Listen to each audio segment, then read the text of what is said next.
जब आप यीशु पर विश्वास करते और मसीह के द्वारा उद्धार पाते हैं, जब आप उस पर विश्वास करते उद्धार पाते, आप पाप और मृत्यु की व्यवस्था से आजाद किए गए। इसका अर्थ है कि अब आप में योग्यता है कि जी सके उस खींचने वाली सामर्थ्य से परे जो पाप और मृत्यु में है।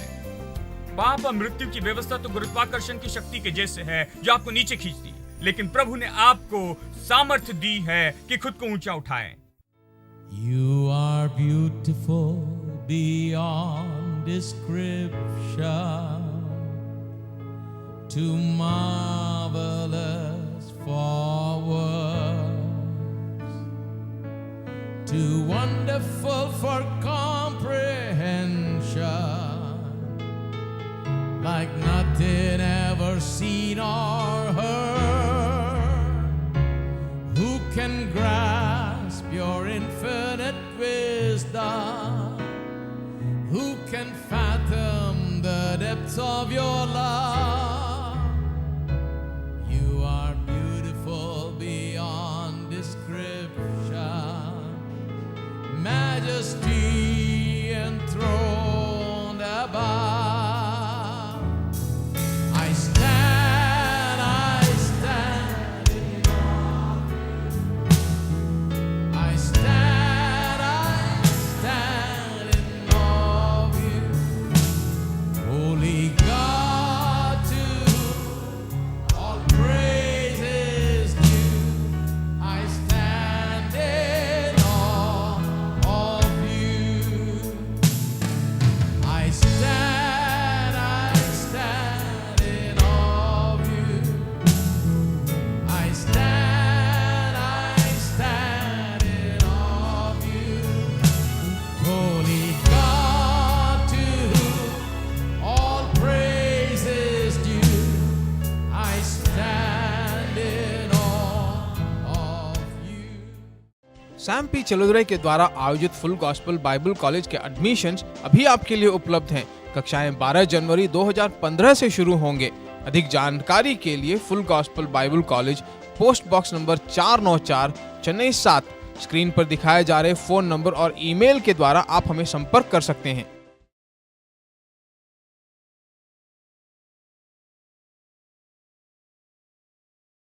उसके कोड़े खाने से आप चंगे हो चुके हैं। यदि आप यशायाह 53 देखें, आज नहीं पढ़ूंगा मैं इसे क्योंकि पिछले हफ्ते हमने पढ़ा था।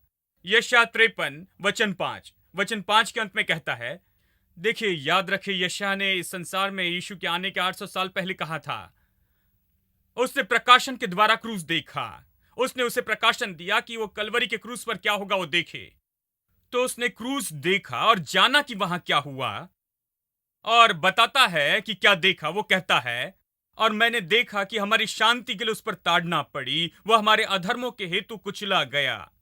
हाँ, हमारी शांति के लिए उस पर ताड़ना पड़ी। फिर वो अंत में कहता है कि उसके कोड़े खाने से तुम चंगे हुए हो। दूसरे शब्दों में वर्तमान काल में कहता है, क्योंकि उसने देखा था, उसके सामने यही चित्र था, कोड़े खाने से चंगे हुए। मैं देखता हूं प्रकाशन से कि तुम चंगे हुए हो उसके कोड़े खाने से। अब पतरस अलग है, वो रहता था, वो क्रूसीकरण और पुनरुत्थान के समय के बाद भी जीवित रहा। अब वो मसीह चर्च को प्रचार कर रहा था। वो क्रूसीकरण और जी उठने के समय वहां था। अब वो मसीह चर्च को प्रचार कर रहा था। क्रूसीकरण और पुनरुत्थान खत्म हुआ। यशायाह 53 हो चुका है। यशायाह ने जो होते हुए देखा था, अब वो हो चुका है। अब पतरस चर्च को लिखते हुए कहता है, उसके कोड़े खाने से तुम चंगे हो गए हो। यशायाह ने इसे वर्तमान काल में कहा था, पतरस इसे भूतकाल में कहता है, उसके कोड़े खाने से तुम चंगे हो चुके हो। अगर आप पतरस के चर्च में जाएं और यदि आप कहें कि मैं बीमार हूं, तो मैं जानता हूं कि पतरस आपसे क्या कहेगा। पतरस आपसे कहेगा, उसके कोड़े खाने से तुम चंगे हो गए हो। आप कहेंगे, पास्टर पतरस, मैं कब चंगा हुआ? मैं अब तक चंगा नहीं हूं भाई, मेरे अंदर बीमारी है। वो कहेगा, नहीं, उसके कोड़े खाने से आप चंगे हो चुके हैं। 2000 साल पहले कलवरी के क्रूस पर लेन देन हो चुकी है। प्रभु, आकाश और पृथ्वी के प्रभु ने मनुष्य जाति के श्राप को उठाया और मनुष्य जाति के पापों को उठाया। सारा श्राप और सारी बीमारी उठा ली और सब कुछ जो पाप के कारण मनुष्य का था, और उसे क्रूस पर इस यीशु पर डाल दिया। जहां वो सांप के जैसे हो गया जो खंबे पर उठाया गया था, वो वहां था, हमारे लिए श्राप बना, वो हमारे लिए श्राप बना। और बाइबल कहती है स्वर्ग का सुप्रीम कोर्ट कलवरी के क्रूस पर जो हुआ उसके आधार पर यह कहता है कि वहां जो हुआ, यानी उसके कोड़े खाने से जो उसकी पीठ पर कोड़े बरसाए गए, जो कोड़े जिसने उसे जख्मी किया उसके सिर से लेकर उसके पैर तक, कांटों का मुकुट जिसने उसे भेदा था, उसके शरीर पर जो कोड़े बरसे, इसका मतलब आप चंगे हो गए उसी दिन 2000 साल पहले। बाइबल कहती कि तुम चंगे हो चुके, इसलिए मैं चंगा हूं। पतरस कहेगा ये नहीं कहना कि तुम कमजोर हो या तुम कितने बीमार हो और आप कैसे ये और वो नहीं कर सकते। नहीं नहीं, ये नहीं कहना कि मैं कैसे मरने पर हूं और ये बीमारी कैसे आई। नहीं, आप चंगे हो चुके हैं। हेलो, हम यहां कुछ सीखने वाले हैं। देखिए, बहुत से लोगों के लिए छुटकारा वास्तविकता नहीं हुआ है। उनके मन में, उनकी सोच में यह वास्तविक नहीं हुआ। छुटकारा वास्तविक नहीं बना है, पहले मन में और फिर यह अपने जीवन में वास्तविक होगा। वो इससे असली नहीं देखते। बाइबल जो कहती है उसे असली नहीं देखते। बाइबल कहती कि तुम चंगे हो चुके। वो क्या कहते हैं? वो कहते भाई हां, ये तथ्य है कि मैं बीमार हूं, लेकिन आप कहेंगे बाइबल कहती कि तुम चंगे हो चुके हो। वो कहते भाई मैं हॉस्पिटल में हूं, मैं यहीं से आपको फोन कर रहा हूं। सच्चाई कि मैं बीमार हूं। नहीं, बाइबल कहती है सच्चाई बाइबल है, हॉस्पिटल नहीं।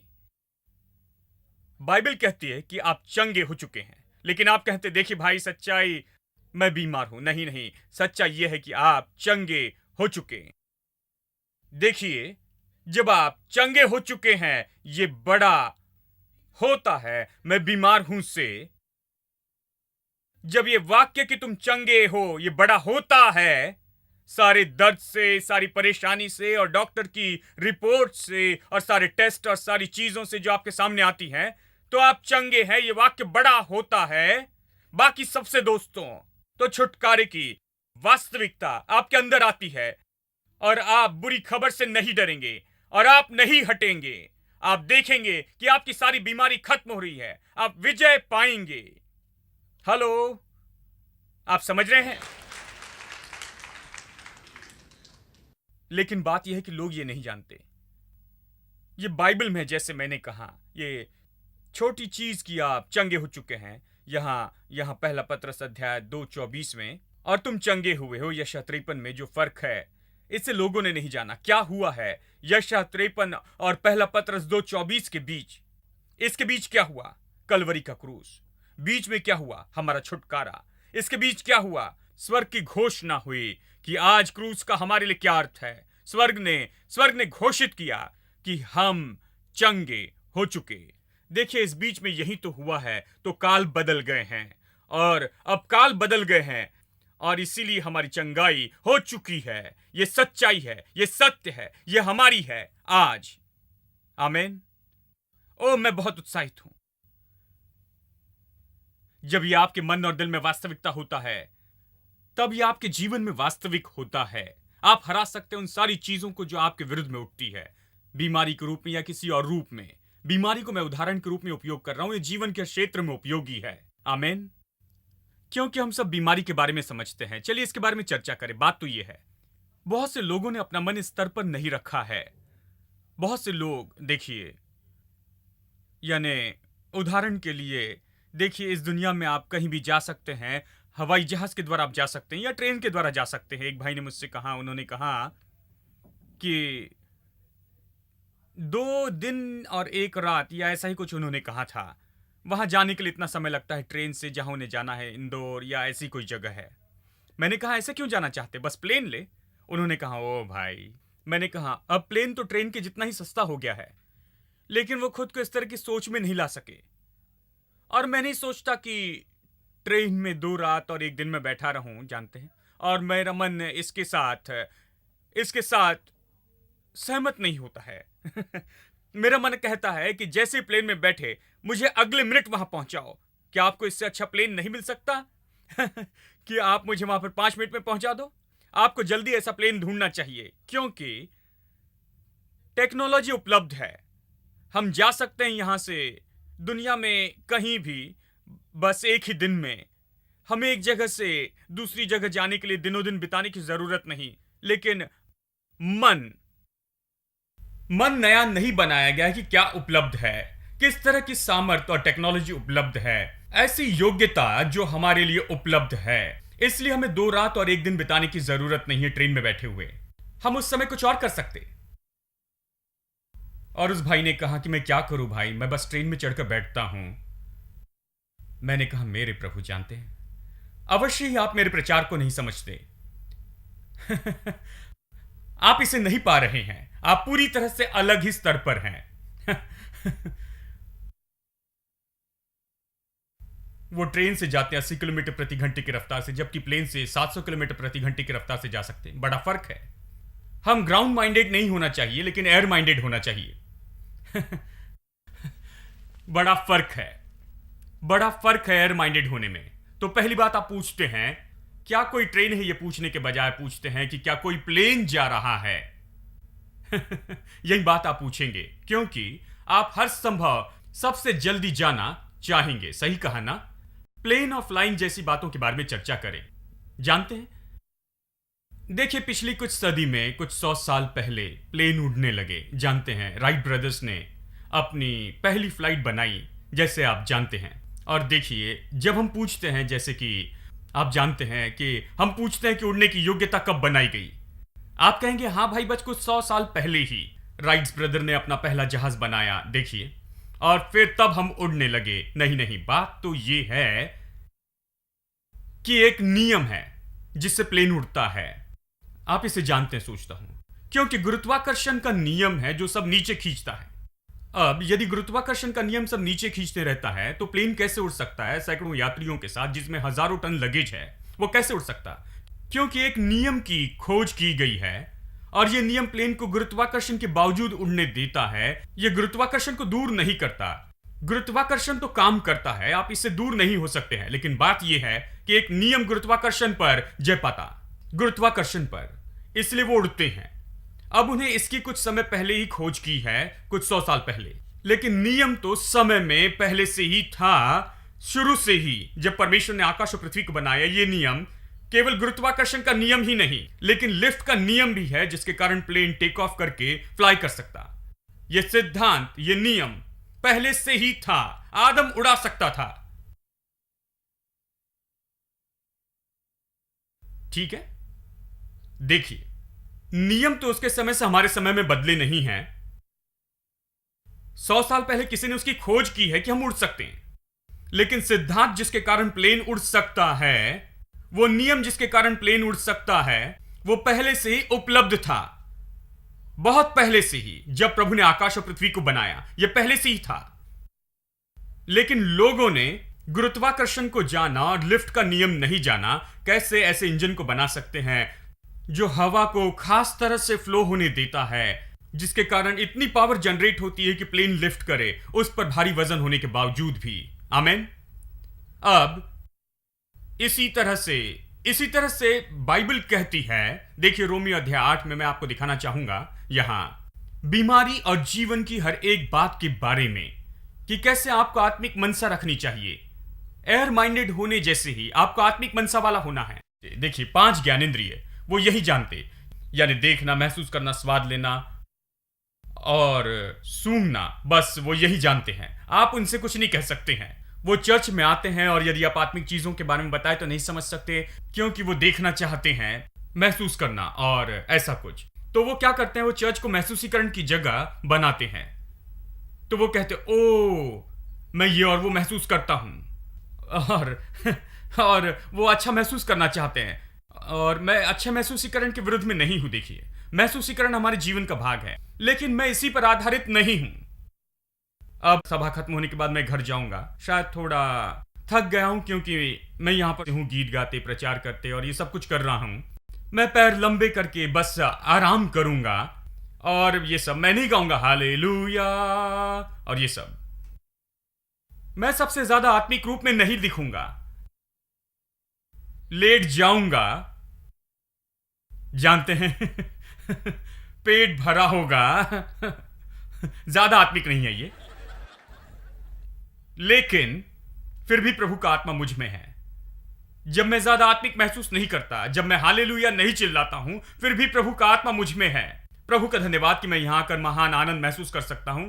खुशी मेरे शरीर में, जानते हैं, शरीर में आती है और ये सब महसूस कर सकता हूं। ये अच्छा है, लेकिन बात यह है कि प्रभु हमेशा मेरे साथ में है। मैं हमेशा परमेश्वर की उपस्थिति में रहता हूं। पौलुस कहता है कि उसमें हम रहते चलते और जीवन जीते हैं। तो मैं मसीह में हूं और वो मुझ में है।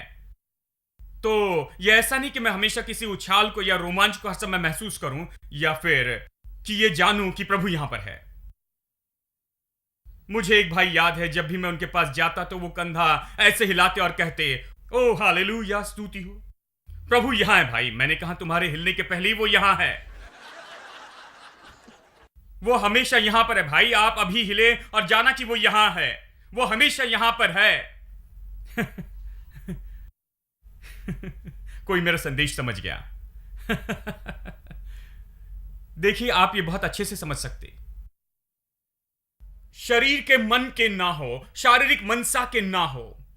शारीरिक मन के होना मतलब महसूसीकरण पर आधारित होना, मतलब देखते, सुनते, स्वाद लेते, महसूस करते। ये 5 ज्ञानेंद्रियों पर आधारित रहते। शारीरिक मनसा है। आत्मिक मनसा के हो जाए। आत्मिक मनसा का होने का अर्थ है आप जो भी 5 ज्ञानेंद्रियों से उपलब्ध है उसे छोड़ देते हैं। सारा इनपुट जो 5 ज्ञानेंद्रियों ने दिया है, आप उससे परे देखते हैं और प्रभु के वचन को देखते हैं और आप जानते हैं कि यह सत्य है, क्योंकि वचन कहता है कि यह सत्य है। आमेन।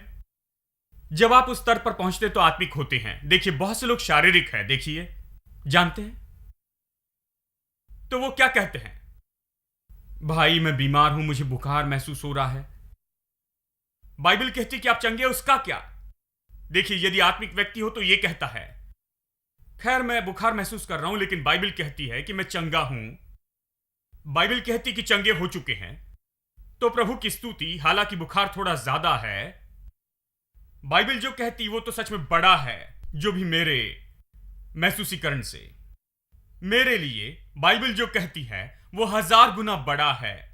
और मैं विश्वास करता हूं कि 1000 गुना ज्यादा शरीर जो कहता है उससे, डॉक्टर जो कहते हैं उससे, और बाकी सब लोग कहते हैं उससे। मैं विश्वास करता हूं। इसलिए मैं बीमार हूं ये कहने के बजाय मैं कहूंगा मैं चंगा हूं। यीशु के कोड़े खाने से आप चंगे हो चुके। यदि मैं चंगा हो चुका तो मैं चंगा हूं। देखिए, यही तो फर्क है शारीरिक मनसा और आत्मिक मनसा के बीच में। ये तो एयर माइंडेड और ग्राउंड माइंडेड जैसे है। कुछ लोग अभी भी ग्राउंड पर हैं, वो कभी टेक ऑफ नहीं लेंगे। वो ग्राउंड पर चिपके हैं। देखिए, आत्मिक रूप में वो तो आत्मिक रूप में वो स्वर्ग तक रेंगते जाते हैं। बस एक इंच करते। वो कहते हैं ओ प्रभु, जीवन बहुत मुश्किल है, आ जा। सोचते हैं कि रैप्चर उन्हें उठाएगा। मेरे साथ निकाले रोमी अध्याय 8 वचन 1। अतः अब जो मसीह यीशु में, उन पर दंड की आज्ञा नहीं है, क्योंकि वे शरीर के अनुसार नहीं वरन आत्मा के अनुसार चलते हैं। क्योंकि जीवन की आत्मा की व्यवस्था ने मसीह यीशु में, अब इसे सुनिए, 2 व्यवस्था के बारे में कहता है। क्योंकि जीवन की आत्मा की व्यवस्था ने मसीह यीशु में मुझे पाप की और मृत्यु की व्यवस्था से स्वतंत्र कर दिया है। यानी तुरंत आप जानते हैं कि 2 व्यवस्था है। एक तो पाप और मृत्यु की व्यवस्था और दूसरी है जीवन की व्यवस्था। मसीह यीशु में, यीशु मसीह में जीवन की व्यवस्था ने आपको आजाद किया है। आपको आजाद किया है। क्या आप ये जानते हैं? आपको पाप और मृत्यु की व्यवस्था से आजाद किया है। पाप और मृत्यु की व्यवस्था कब काम करने लगी? ये तब से काम करने लगी जब शैतान संसार में आया, और जैसे आदम ने शैतान को समर्पण किया, पाप और मृत्यु की व्यवस्था इस संसार में काम करने लगी। पाप आया, मृत्यु आई। मृत्यु तो सारी बुराई का जोड़ है। ये ऐसा नहीं कि मनुष्य बस गिरकर मर जाए शारीरिक रूप में, लेकिन मृत्यु में वो सब कुछ जुड़ा है जो कुछ बुरा है। जब परमेश्वर ने सब बनाया, उसने कहा कि सब कुछ बनाया वो अच्छा है। और मृत्यु एक शब्द है जो सब कुछ बताती है, जो संसार में है पाप के कारण ही और संसार में शैतान के काम के कारण। पहले मनुष्य ने शैतान को इस संसार में आने देने के परिणाम में तो व्यवस्था काम करने लगी। प्रभु पाप और मृत्यु की व्यवस्था का बनाने वाला नहीं। प्रभु पाप और मृत्यु की व्यवस्था का बनाने वाला नहीं है।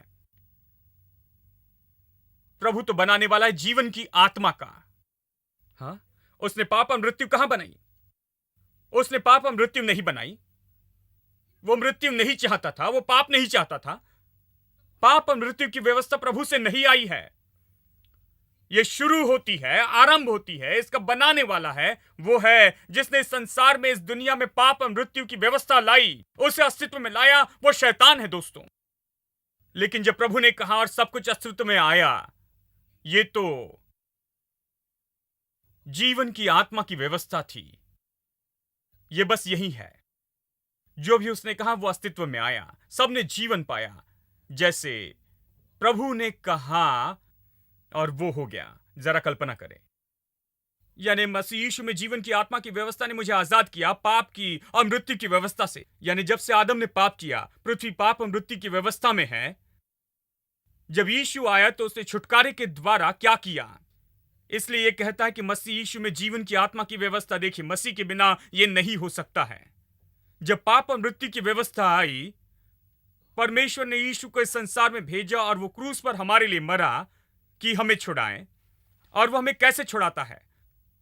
देखिए, संसार तो अभी पाप का संसार है। संसार तो अभी वो जगह है जहां शैतान काम करता है। शैतान से अब तक पीछा नहीं छुड़ाया है।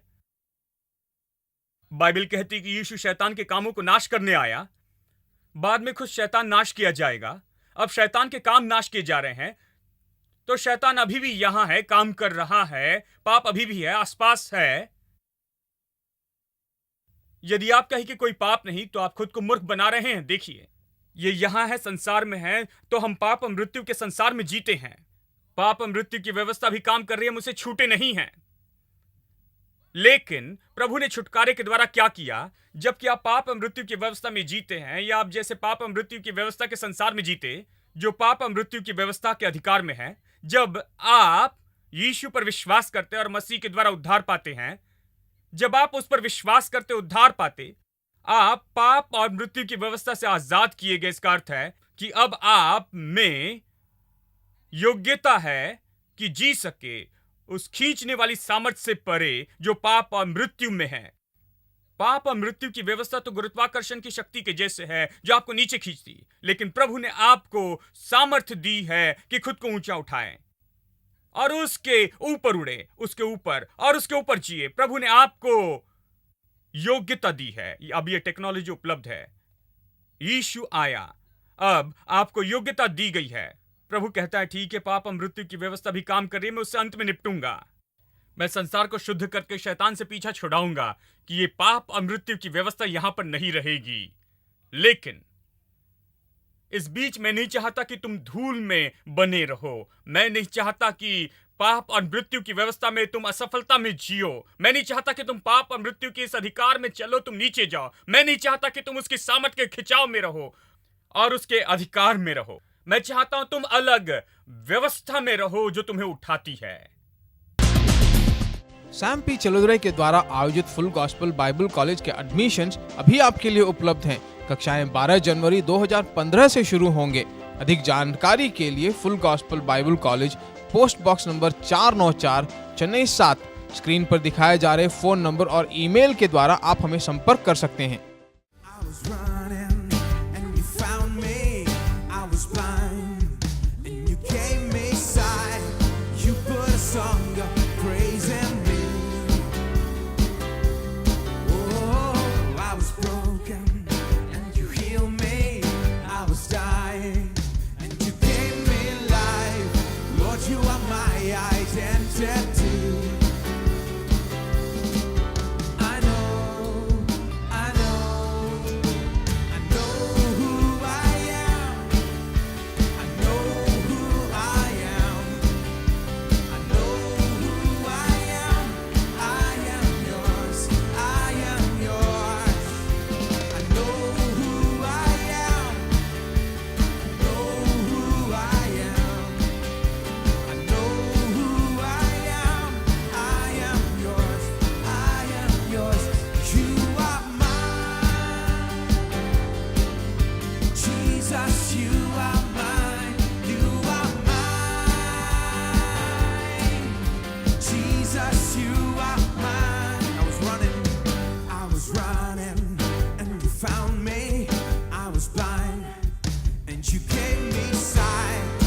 put a song of praise in me. Oh, I was broken and you healed me. I was dying and you gave me life. Lord, you are my identity. I know. Do you know? I know who I am. I know who I am. I know who I am. I am yours. I am yours. I know who I am. I know who I am. I know who I am. I am yours. I am yours. You are mine. Jesus, you are mine. You are mine. Jesus, you are mine. You are mine. Jesus, you are mine. You are